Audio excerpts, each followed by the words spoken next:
हजरात के सामने है कि रमज़ानुल मुबारक के 2 अशरे आपसे रुखसत हो चुके। 2 अशरे अल्लाह रब्बुल इज़्ज़त ने इस महीने को भी बड़ी तरतीब के साथ रखा है। साल के अंदर रमज़ानुल मुबारक के 1 महीना अल्लाह ताला ने मुसलमानों को दिया कि अपनी असल को पहचान लो और लौट आओ उस तरफ जिस मकसद के लिए हमने तुम्हें दुनिया की तरफ भेजा था। अब उस रमज़ानुल मुबारक के महीने को अल्लाह ताला ने 3 अशरों के अंदर तकसीम किया है। पहला अशरा किस चीज़ का है? बोले, रहमत का।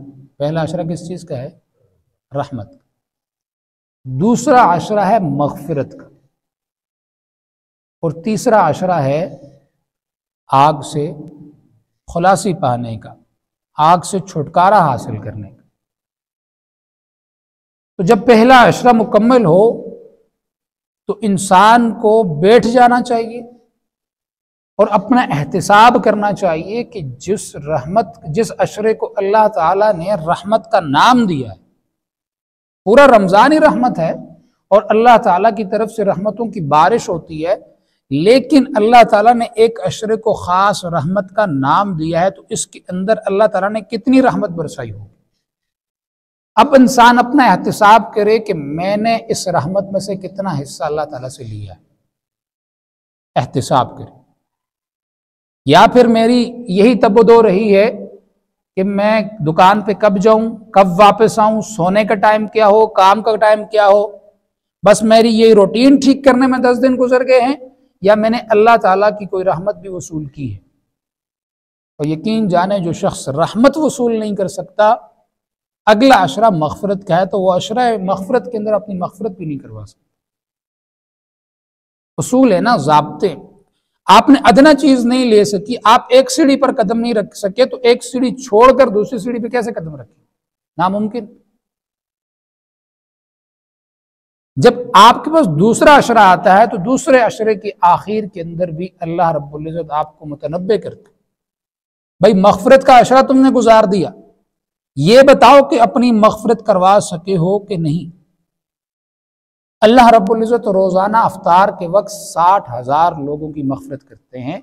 मुझे एहतिसाब ये करना है कि उन 60,000 में 20 दिन गुजर गए, मेरा नाम भी आया कि नहीं आया। सोचने की बात है।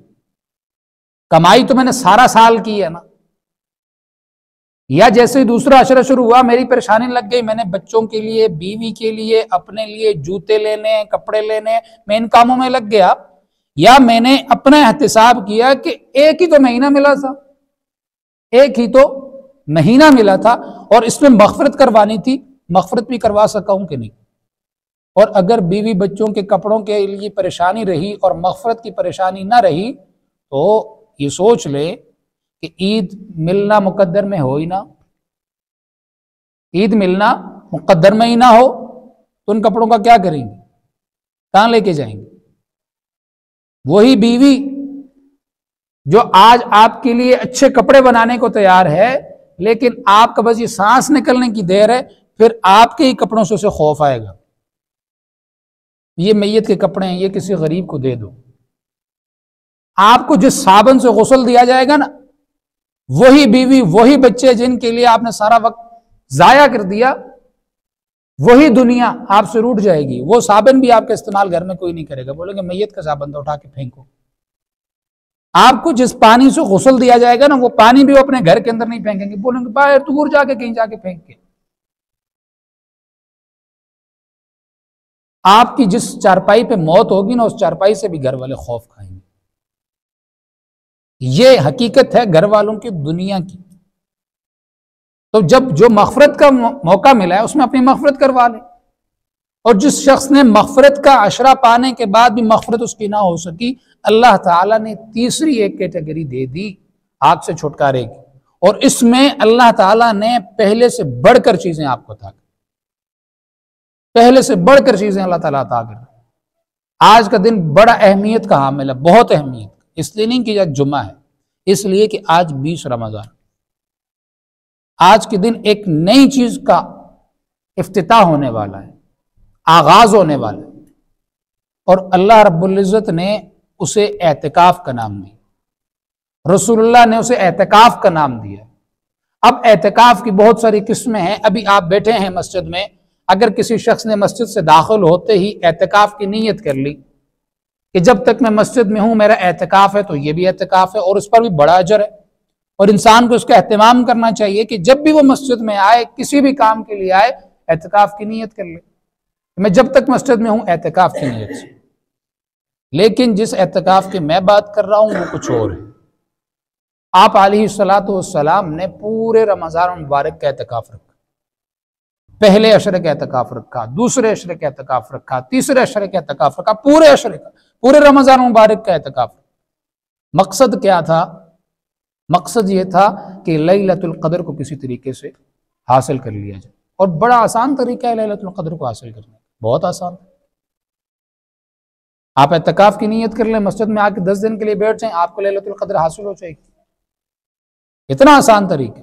अगर आपको लैलतुल क़द्र लेनी है, सबसे आसान तरीका यह है कि आप मस्जिद में आके एतिकाफ कर लें। जो शख्स एतिकाफ करता है, एतिकाफ के साथ मस्जिद में बैठा होता है, वो सोया है तो फिर भी इबादत में है, वो जाग रहा है फिर भी इबादत में है, वो जिक्र कर रहा है तो फिर भी इबादत में है, उसे हर वक्त सवाब ही मिलता रहता है। और सुनिए कि जो शख्स एक दिन का एतिकाफ करता है, एक दिन का एतिकाफ, अल्लाह ताला उससे जहन्नम को इतना दूर करते हैं कि उसके दरमियान में 3 खंदकें खोद दी जाती हैं। 3 खंदकें। अब उस एक खंदक का जो फासला है वो जमीन और आसमान के दरमियान का फासला है। जमीन, ये आपको जो ऊपर नजर आ रहा है ना, ये आसमान नहीं है, ये आसमान नहीं है। लोग आसमान के ऊपर गए हैं आज तक? लोग चांद पर गए हैं, आसमान के ऊपर कोई नहीं गया। आसमान कोई और चीज है। तो ये आपका जो अर्थ का सयारा है, इससे बाहर है, बहुत बाहर है आसमान। तो 3 खंदकें अल्लाह ताला उस शख्स के उस शख्स और जहन्नम के दरमियान में हायल कर देते हैं जो एक दिन का एतिकाफ रखते हैं। एक दिन का एतिकाफ। और अब मैं सोचूं, नहीं, मैंने तो बीवी के लिए कपड़े सिलाई करने हैं, बच्चों के लिए कपड़े सिलाई करने हैं, ईद अच्छी करनी है। और ईद होती किसकी है? ईद तो अल्लाह ताला की तरफ से मिलने वाला तोहफा है उन लोगों को जिन लोगों ने रोजे रखे, जिन लोगों ने अल्लाह ताला को याद किया, जिन लोगों ने अपनी मग़फ़िरत करवाई रमजान में। जिस शख्स ने अपनी मग़फ़िरत ना करवा सकी वो तो हजरत जिब्राइल की बदुआ की जद में है। वो उसके बारे में तो हजरत जिब्राइल ने कहा ये शख्स हलाक हो जाए। जिस शख्स के बारे में फरिश्तों का सरदार हलाक होने की बदुआ करता है, रसूलुल्लाह उस पर आमीन कहते हैं, वो शख्स मजे से ईद मना रहा हो, उसकी ईद होती है। वो तो मट्टी उठा के अपने सर में डाले कि मैंने कितना बड़ा गुनाह कर दिया, मैं कितनी बड़ी खैर से महरूम हो गया, मेरे पास कौन सा कितना बड़ा मौका था और मैंने कितना बड़ा मौका जाया कर दिया। मुझे नए कपड़े पहनने का तो हक ही नहीं। किसी शख्स का वालिद फौत हो जाए ना, तो उसे कपड़े पहनने की याद नहीं रहती, उसे कंघी करने की याद नहीं रहती, खुशबू लगाने की याद नहीं रहती। ये तो उससे भी बड़ा नुकसान मैं कर बैठा हूं जो शख्स अपनी मग़फ़िरत ना करवा सके।